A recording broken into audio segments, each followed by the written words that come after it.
한번 줄어들기 시작하면 더 이상 되돌릴 수 없는 것이 있다. 이것이 감소하면 몸과 마음의 변화가 시작되는데 중년의 건강을 위협하는 이것의 정체는? 바로 성호르몬입니다. 나이가 들면 다양한 노화 현상이 시작되는데 생식기가 노화하게 되면서 성호르몬이 급격하게 줄어들게 됩니다. 성호르몬이 감소하면서 신체적, 정신적 변화가 나타나게 되는 중년의 가을, 갱년기. 여성의 경우 평균 49세가 되면 성호르몬 수치가 70% 이하로 급격하게 떨어지고 남성도 70대가 되면 성호르몬이 30대의 절반 수준으로 감소하게 된다는데 문제는 성호르몬이 감소하면 신체 기능이 떨어지면서 각종 질병을 야기할 수 있고 특히 이 질환에 노출될 수 있다고 한다. 성호르몬이 줄어들면서 생기는 질환 중 가장 주의해야 할 질환이 있는데요. 바로 당뇨입니다. 갱년기의 증상으로는 불면증, 가슴 두근거림, 식은땀이 있는데요. 사실 이러한 증상은 당뇨의 증상이기도 합니다. 갱년기와 당뇨의 증상이 비슷하다 보니 당뇨의 발병 사실을 알아차리지 못해 치료 시기를 놓칠 수가 있습니다. 남성과 여성 모두 성호르몬이 줄어들면 당뇨에 걸릴 확률이 높아진다는데 여성 호르몬인 에스트로겐은 혈관의 탄력을 조절하고 대사 능력을 돕는 것으로 알려져 있습니다. 또한 남성 호르몬인 테스토스테론은 신체의 에너지 대사 조절에 있어 중추적인 역할을 하는 췌장 베타세포의 노화와 사멸을 억제하는 기능이 있는데요. 이는 당뇨병의 발병 원인과 밀접한 연관이 있다는 연구 결과도 있습니다.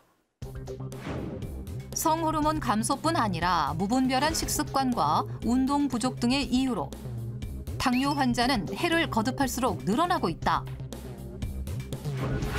2020년 기준 당뇨 환자는 333만 명으로 2016년에 비해 23%나 증가한 수치인데 게다가 심각한 것은 자신이 당뇨인지도 모르는 일명 숨은 당뇨 환자가 늘어나고 있다는 것. 숨은 당뇨란 음식물 섭취로 높아진 혈당이 가장 치솟는 때인 식후 1시간 혈당이 180 이상인 상태로 당뇨 전 단계로도 불리는데요. 30세 이상 성인 4명 중 1명이 자신이 당뇨인 줄도 모른 채 살아가는 숨은 당뇨 증상을 갖고 있고 실제 대한당뇨병학회에서는 숨은 당뇨 환자를 당뇨 환자보다 더 많은 870만 명으로 추산하며 당뇨 대란을 경고하기도 했습니다. 소리 없이 다가오는 그림자처럼 천천히 건강을 앗아가는 당뇨. 그렇다면 성호르몬이 감소해 당뇨 위험성이 커지는 갱년기에 당뇨를 예방하려면 어떻게 해야 할까? 그 방법을 알고 있다는 주인공을 만나기 위해 경기도 일산으로 향한 제작진. 그런데 도착한 곳은 다름 아닌 미용실? 안녕하세요. 저희 MBN 청기누설에서 나왔는데요. 네, 어서 오세요. 네, 김 이사님 맞으세요? 네네, 맞아요. 환하게 반겨주는 오늘의 주인공 56세의 김미자 씨. 늘 젊게 살기 위해 노력한다는 그녀는 미용 일을 천직이라 여길 만큼 즐겁게 일하고 있다는데 코로나 때문에 장사는 안 되지만 그래도 제가 건강해져서 좀 즐겁게 일을 하고 있어요.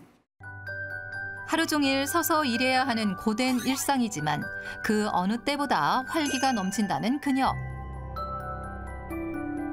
그러나 불과 얼마 전까지만 해도 이런 모습은 상상할 수 없었다는 그녀에겐 대체 어떤 사연이 있는 걸까? 작년부터 몸이 너무 안 좋아지더라고요. 몸에 살도 찌고 음식도 막 이것저것 많이 먹게 되고 우울감도 생기고 잠도 잘 안 오고 그래서 이게 뭔가 하고 갱년기 증상과도 비슷하다는 생각이 들더라고요. 평상시 컨디션이 영 아니어가지고 걱정도 되고 그래서 병원에를 갔어요. 결과를 말씀하시는데 당뇨라고 말씀을 하시더라고요. 갱년기에 접어들면서 갑작스러운 당뇨 진단을 받았고 그 충격은 상당했다고 한다. 선생님이 당뇨라고 약을 먹어야 할 것 같다고 얘기를 듣는 순간 눈물이 나더라고요. 그 합병증이 무서운 그 당뇨를 내가 걸렸다니까 정말 무서웠거든요. 세상 사는 게 이제 여기서 끝이구나라는 생각에 정말 내가 우울했어요. 정말 무서웠고 우울했어요. 당뇨 확진을 받고 몇 날 며칠을 망연자실하며 지냈다는 그녀. 하지만 돌이켜 생각해보니 이미 당뇨의 전조 증상은 그녀의 일상을 지배하고 있었다는데 물이 그렇게 많이 먹고 싶었어요. 하루에 뭐 3리터, 4리터까지도 먹어본 적이 있어요. 그러다 보니까 화장실을 자주 가게 되잖아요. 친한 언니인데도 불구하고 화장실을 왜 그렇게 자주 가냐 저한테 그런 얘기도 하고 그런 적이 있었거든요.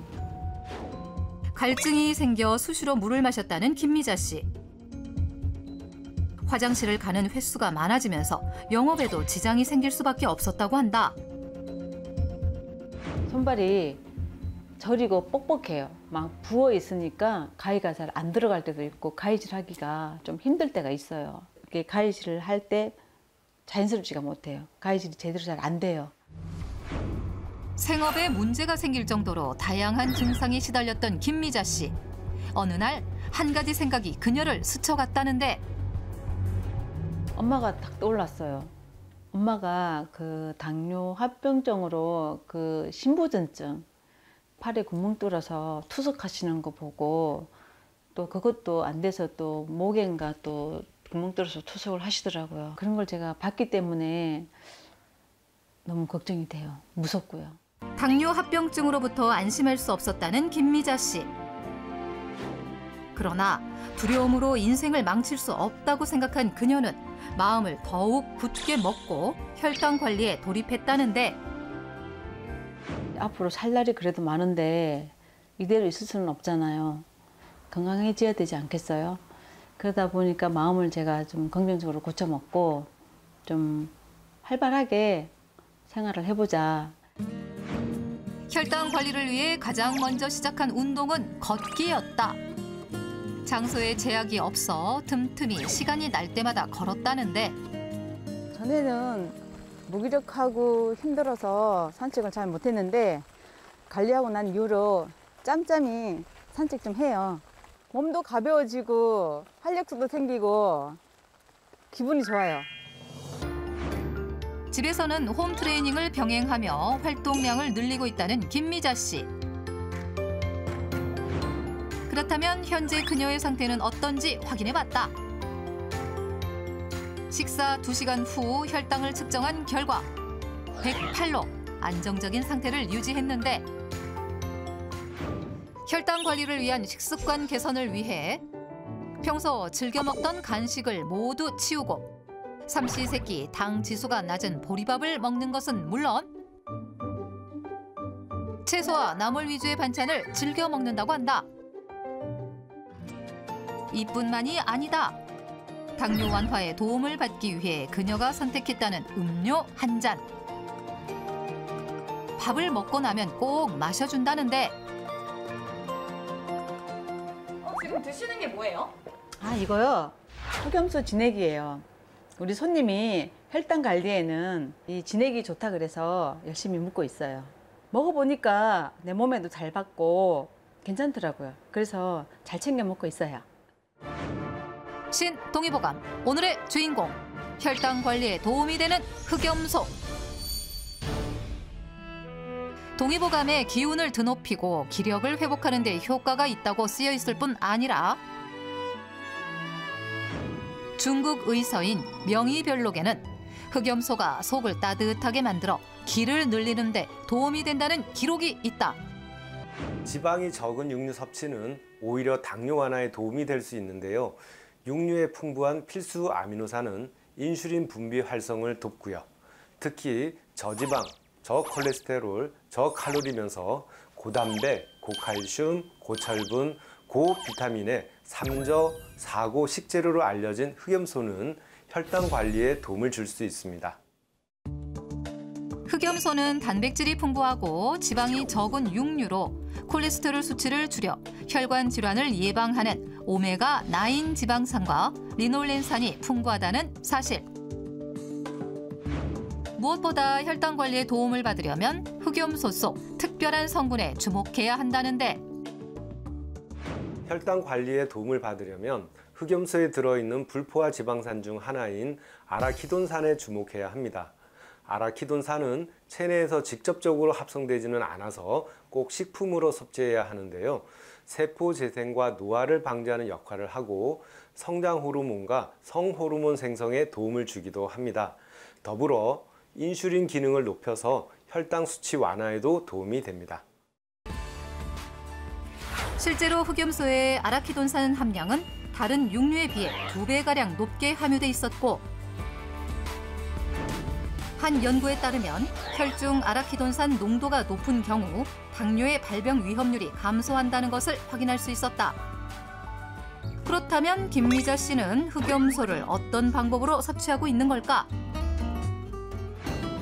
1년 전부터 흑염소 진액을 마시며 혈당 관리를 하고 있다는 그녀. 하루에 한 번 점심 식사 이후에 흑염소 진액을 반 컵씩 챙겨 먹고 있었다. 흑염소를 진액으로 섭취하게 되면 각 부위의 항산화 효능과 또 영양분을 골고루 섭취할 수 있다는 장점이 있는데요. 여기 또 한 가지 팁을 드리자면 흑염소 진액을 그냥 드시는 것보다 플라보노이드 성분이 풍부한 꿀 한 스푼이나 또 얇게 썬 대추를 함께 섭취해주면 흑염소 속 아라키돈산이 체내에 잘 흡수되는 것을 도와서 혈당 관리에 더욱 도움을 받을 수 있습니다. 한식 자격증이 있을 정도로 요리에 관심이 많다는 김미자 씨는 자신만의 방법으로 흑염소 진액을 활용한다는데 흑염소 진액과 함께할 오늘의 식재료는 바로 닭. 몸이 허하고 그럴 때 삼계탕 많이 드시잖아요. 근데 저는 삼계탕에 한약재 대신에 흑염소 진액을 넣어 먹으니까 좋더라고요. 각종 채소를 먹기 좋게 자른 다음 닭 뱃속에 들어갈 찹쌀을 준비한다. 그리고 또 한 가지, 싱크대에서 무언가를 꺼내는 김미자 씨. 어머니 그건 뭐예요? 이거 녹두예요. 찹쌀이랑 녹두랑 1:1 비율로 넣어서 해먹고 있어요. 과연 흑염소 진액으로 만든 삼계탕에 녹두를 넣는 것이 혈당 관리엔 어떤 도움이 될까? 흑염소와 녹두를 함께 섭취하게 되면 녹두 속의 아연이 체내의 인슐린 작용을 높이는 데 도움을 줄 수 있고요. 또한 녹두의 비타민 E 성분은 흑염소 속 아라키돈산의 소화 흡수율을 높여주기 때문에 흑염소와 녹두를 함께 섭취하는 것은 혈당 관리를 돕는 조합이라고 할 수 있겠습니다. 깨끗하게 씻은 닭의 뱃속에 불린 찹쌀과 녹두를 적당히 채우고 마지막으로 통마늘을 넣은 뒤 내용물이 새지 않도록 고정한다. 물을 반쯤 채운 냄비에 닭을 먼저 익힌 후 손질한 채소를 넣어 끓이면 되는데 마지막으로 흑염소 진액을 육수에 부어 한 소끔 끓여주면 혈당 관리에 도움이 되는 흑염소 진액 삼계탕 완성! 유독 더웠던 올해 여름을 버티는 데 도움이 되었다는데 어렵게 되찾은 건강인 만큼 운동과 철저한 식이요법으로 혈당을 관리하며 건강을 지키고 싶다는 김미자 씨. 건강을 잃으면 모든 걸 다 잃는 것 같아요.